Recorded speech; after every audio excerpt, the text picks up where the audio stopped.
Saya masih direktur Rumah Sakit Kolokeyan. Itu kasusnya kena tombak ya, kena rongga dada sampai rongga perut. Jadi operasinya buka rongga perut, buka rongga dada. Operasinya 3 kali.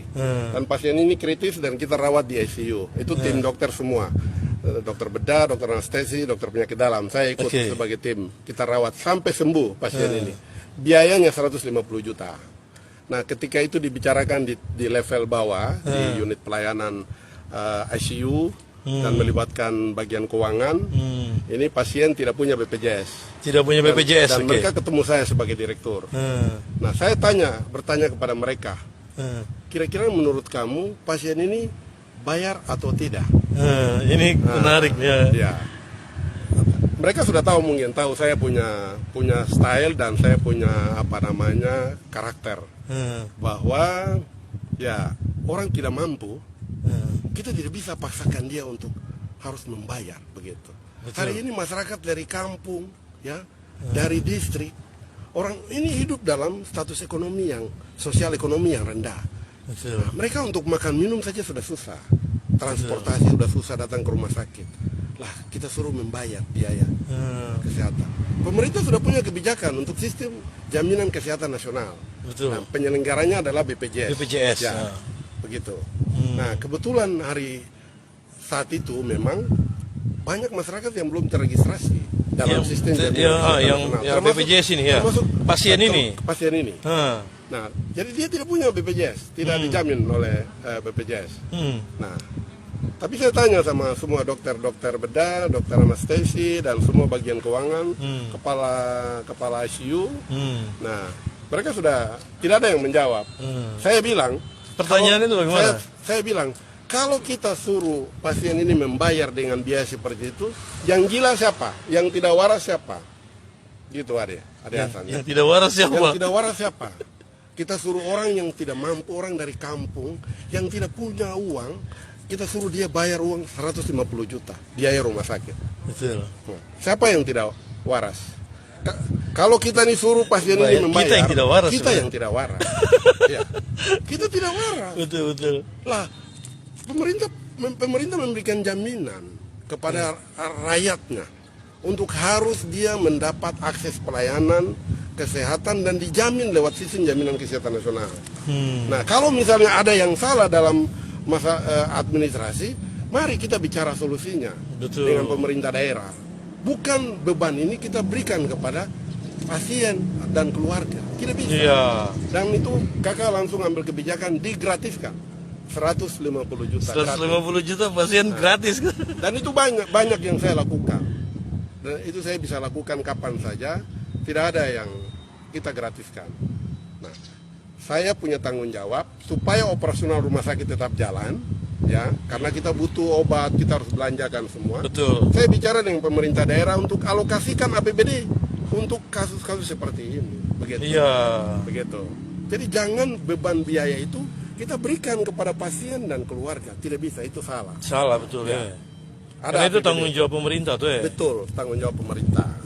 Itu saya lakukan. Dan sepanjang saya direktur rumah sakit, semua pasien yang seperti itu saya gratiskan. Begitu. Kau cari di Indonesia ada direktur rumah sakit yang kasih gratis pasien, itu tidak ada kau, Pak.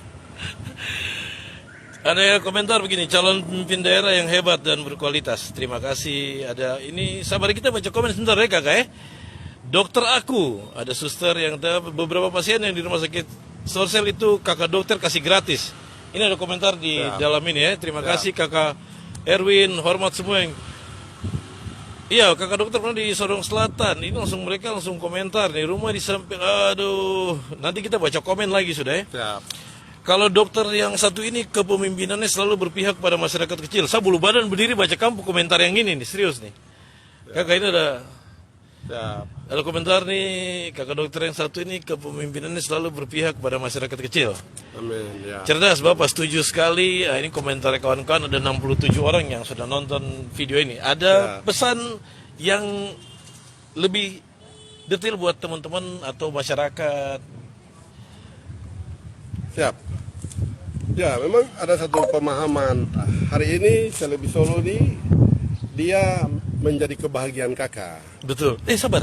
Ya. Kakak datang ke sini rasanya bagaimana ke Solo nih? Ya saya bahagia sekali bahwa ternyata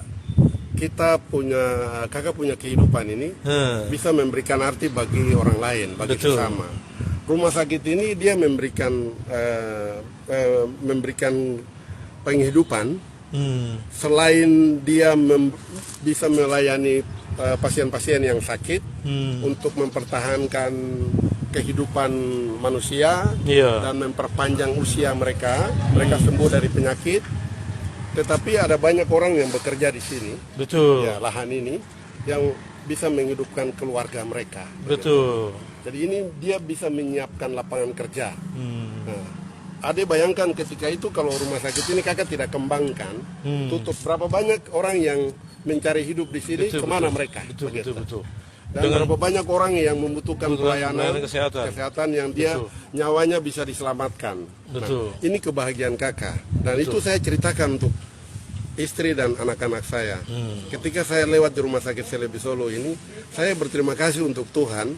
Tuhan kasih kesempatan untuk saya bekerja di saya lakukan ini rumah sakit ini. Rumah sakit ini ada karena Tuhan pakai saya. Betul. Kalau Ade Hasan saya bisa bilang, kalau ini ibaratkan barang, ini sudah dibuang di tempat sampah. Betul, saya betul, datang betul. mengambil barang itu dan saya poles. Kita sendiri tahu dan rumah sakit hari itu. ini dia jadi seperti ini. Dan ini saya bukan karena saya, tetapi memang karena Tuhan pakai saya untuk bagaimana rumah sakit ini bisa ada dan menjadi berkat, memberikan penghidupan bagi banyak orang. Betul. Itu kebahagiaan yang memang tidak bisa terukur begitu.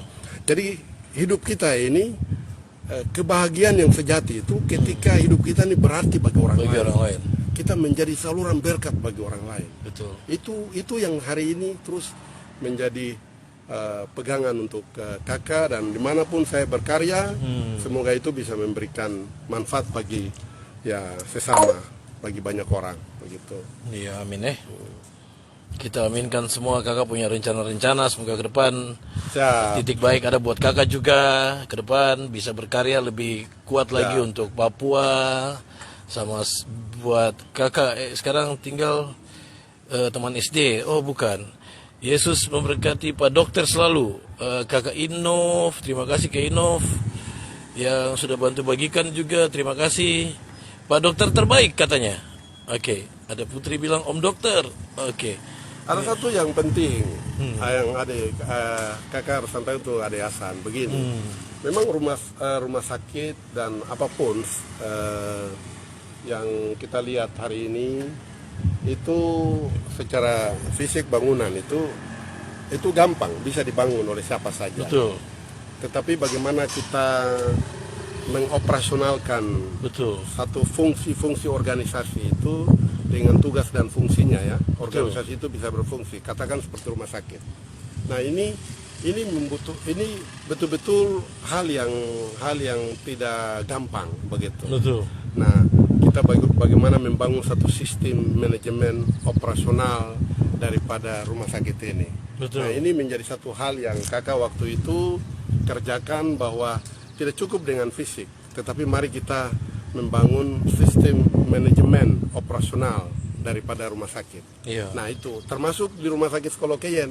Fisik Iya. sudah dibangun, tapi bagaimana mengoperasionalkan dan itu menerapkan satu sistem manajemen yang baik, betul pelayanan, sehingga itu tugas semua. dan fungsi rumah sakit itu jalan. Betul. Jalannya kepada siapa? Untuk memberikan pelayanan kepada masyarakat. Iya. begitu.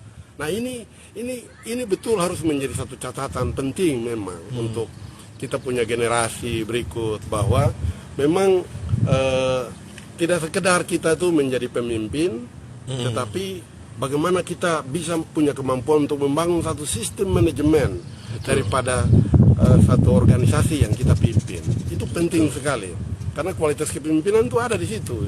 Betul. Nah, bagaimana menggerakkan semua sumber daya yang ada dalam satu organisasi itu sehingga semua bisa bekerja tersistem dan mencapai tujuan.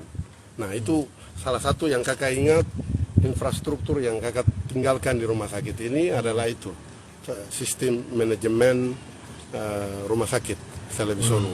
Ya hari ini semoga itu masih masih ada yang terus menjadi nilai-nilai yang tidak terlupakan. Bagaimana